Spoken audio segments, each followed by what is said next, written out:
মুআজিজা হলো এমন, কোরআনের অলৌকিকতা হলো এমন যে এই কোরআন যে যত শুনতে ভালোই লাগে, লাগে কি লাগে না?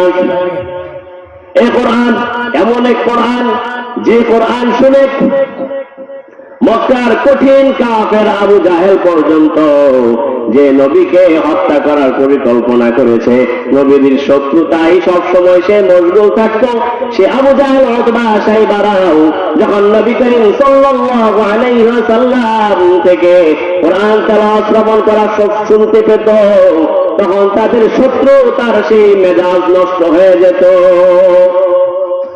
নবী করিম সাল্লাল্লাহু আলাইহি ওয়াসাল্লাম একবার কাবা চত্বরে আসলেন, এসে নামাজে দাঁড়িয়ে গেলেন, কোরআন তেলাওয়াত শ্রবণ কোরআন, অথচ মুহাম্মদ আমাদের সম্মুখে এসে কাবা চত্বরে নামাজে দাঁড়িয়ে গিয়েছে, তার রবের ইবাদতে দাঁড়িয়ে গিয়েছে। আবার কত বড় সাহস, শুধু নামাজে দাঁড়ায় নাই, তার রবের ইবাদতেই দাঁড়ায় নাই, বরং উচ্চ কণ্ঠে কোরআন তেলাওয়াত শুরু করে দিয়েছে। বিশ্বনবী মুহাম্মদুর রাসূলুল্লাহ সাল্লাল্লাহু আলাইহি ওয়াসাল্লাম সূরা নাজম পাঠ করছিলেন। কি পাঠ করছিলেন? সূরা নাজম। কি পাঠ করছিলেন? সূরা নাজম। আবু জাহেল বলতে লাগলো, সাথীরা আমার শোনো, মুহাম্মদ যখন সিজদায় যাবে আমি আবু জাহেল তার ঘাড়ে পাড়া দিয়ে পার হয়ে যাব। নাউজুবিল্লাহ বলে। আল্লাহ তাআলার কি কারিশমা, কোরআনের কি অলৌকিকতা। আল্লাহু আকবার। মুহাম্মদ আরবি সরদারে দু আলম বিশ্বনবী যখন সূরা নাজম তেলাওয়াত শুরু করে দিলেন, ওয়ান নাজমি ইযা হাওয়া মা দাল্লা সাহিবুকুম ওয়া মা গাওয়া ওয়া মা ইয়ানতিকু আনিল হাওয়া ইন হুয়া ইল্লা ওয়াহয়ুন ইউহা। নবী তেলাওয়াত করতে করতে 15টা তেলাওয়াত করে ফেললেন। 15 আয়াত তেলাওয়াত করে বিশ্বনবী মুহাম্মদুর রাসূলুল্লাহ এবার সিজদায় গেলেন। আবু জাহেল পরিকল্পনা করেছিল নবীর গায়ে পাড়া দেবে, সিজদায় গেলে।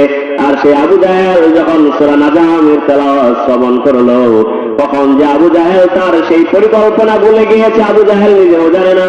নবী সিজদায় গিয়েছে, সাথে সাথে আবু জাহেল উতবা সাইবা সহ প্রত্যেকটা কাফের নবী করিম সাল্লাল্লাহু আলাইহি ওয়াসাল্লাম এর সাথে সিজদায় চলে গিয়েছে।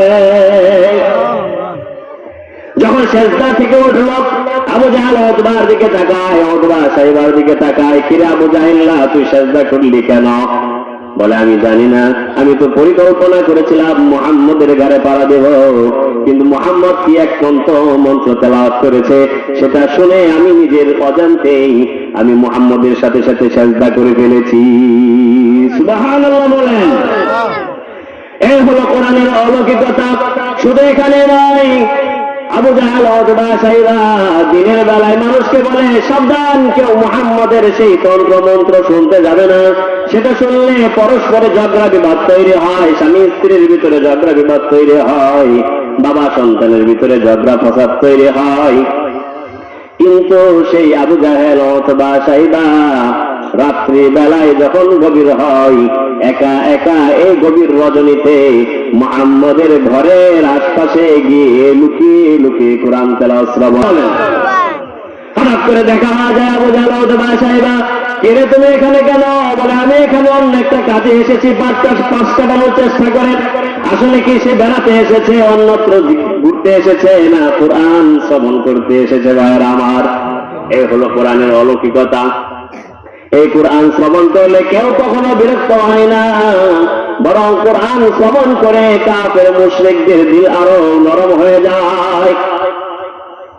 বিখ্যাত একজন কারি ছিলেন, কারি আব্দুল বাসিত বিন আব্দুল সামাদ। তিনাকে রাশিয়াতে দাওয়াত করা হলো।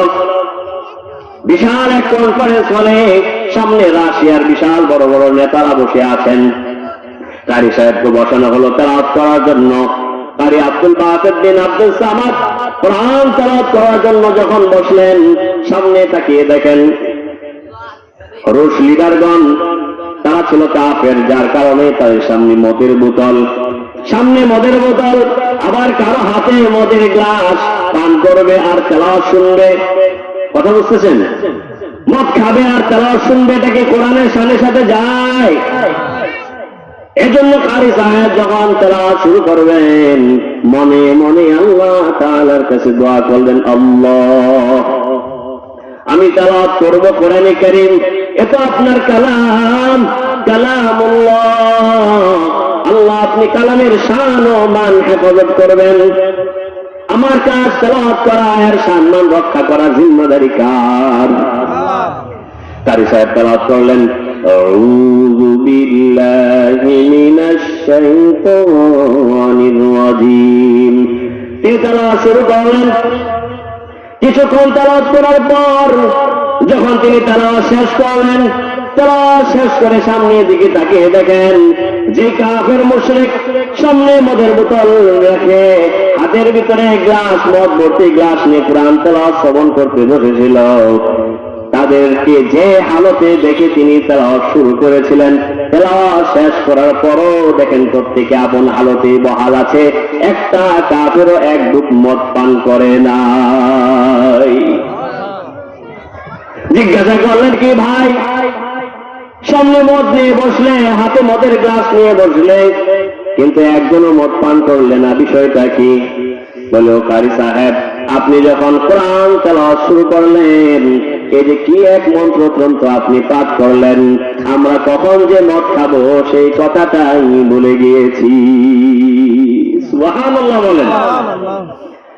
কারি সাহেব জিজ্ঞাসা করেন, ভাই মদ খান নাই বুঝতে পারলাম, আমার দ্বিতীয় জিজ্ঞাসা, আপনাদের চোখের ভিতরে পানি টলমল করছে, চোখ বেয়ে পানি পড়ছে, এই বিষয়টা আমাকে একটু বলেন।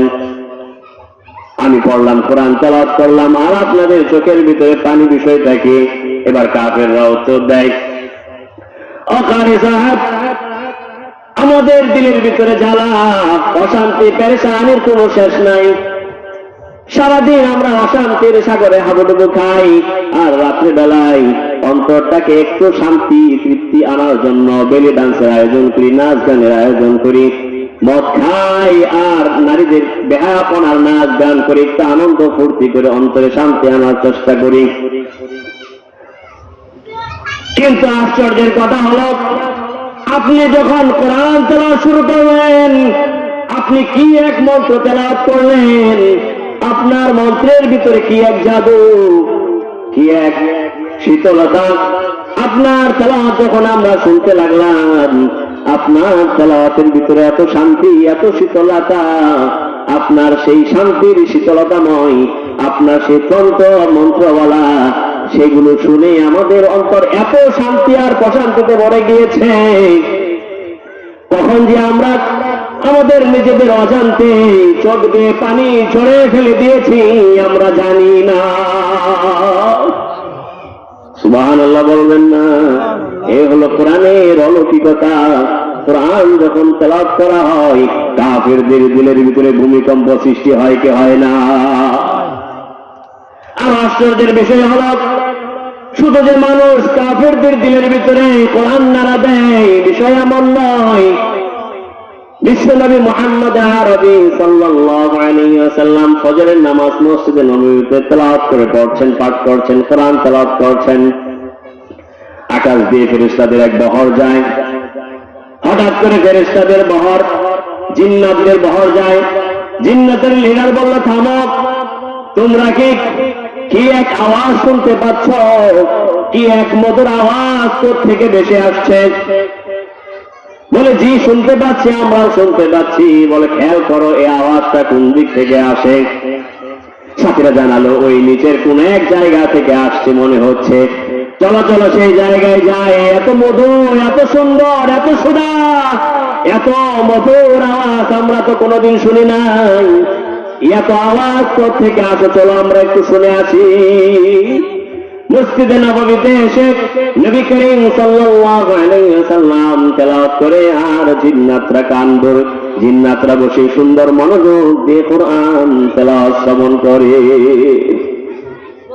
নামাজ শেষ হলে বিশ্বনবী মুহাম্মদ আরবি সরদারে দু আলম সাল্লাল্লাহু আলাইহি ওয়াসাল্লামকে তারা জিজ্ঞাসা করে, আপনি এটা কি পাঠ করলেন? বলে কোরআন। বলে এটা কি? আমার রব পাঠিয়েছেন। কার কাছে পাঠিয়েছেন? আমার কাছে পাঠিয়েছেন। আপনি কে? বলে আমি নবী।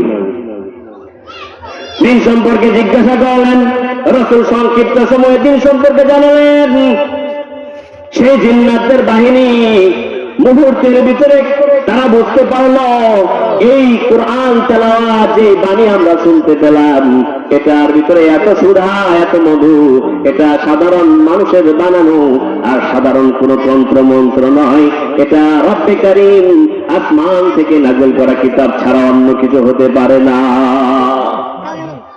তারা আবেদন করল, আপনি যদি সত্যি রাসূল হয়ে থাকেন, আপনার কাছে যদি দিন আর ধর্ম আর এই বাণী পাঠিয়ে থেকে থাকে, আমরা নির্দ্বিধায় আপনার কাছে প্রস্তাব করছি, আমাদের এই বাহিনী সহ, আমি লিডার সহ আমাদের সকলকে কালিমা পড়ে মুসলমান বানিয়ে দেন। সুবহানাল্লাহ। বিশ্বনবী তাদেরকে কালিমা পড়ে মুসলমান বানিয়ে দিলেন। প্রিয় ভাইয়েরা আমার, কোরআন তেলাওয়াত শ্রবণ করলে, শুনলে কখনো বিরক্ত লাগেনি? আল্লাহ তাআলা কোরআনের ভিতরে বলেন, ওয়াইযা তুলিয়াত আলাইহিম আয়াতুহু যাদাতুহুম ঈমানা। এই কোরআন তেলাওয়াত যখন মুমিনরা করে, ওয়াইযা তুলিয়াত আলাইহিম আয়াতুহু, যখন মুমিনরা এই কোরআন তেলাওয়াত করে, যাদাতুহুম ঈমানা, আল্লাহ পাক রব্বুল আলামিন তাদের ঈমানকে আরো বাড়িয়ে দেন। সুবহানাল্লাহ বলেন। প্রিয় ভাইরা আমার, তাহলে কোরআন তেলাওয়াত করার প্রয়োজন আছে না নাই? আলোচনা করছিলাম কোরআনের কিছু বৈশিষ্ট্য নিয়ে। কোরআনে কারীমের আরেকটি বৈশিষ্ট্য হলো এই কিতাবের হাফেজদের সংখ্যা অগণিত, যার সংখ্যা গণনা করে শেষ করা সম্ভব নয়। বলেন তো, ইনজিল, জাবুর, মহাভারত, আরো যত ধর্মগ্রন্থ আছে, কোরআনে যে পরিমাণ হাফেজ পৃথিবীতে পাওয়া যায়, এই পরিমাণ হাফেজ অন্য কোন ধর্মের গ্রন্থের পাওয়া যায় কিনা? আপনি টর্চ লাইট জ্বালিয়ে খুঁজবেন।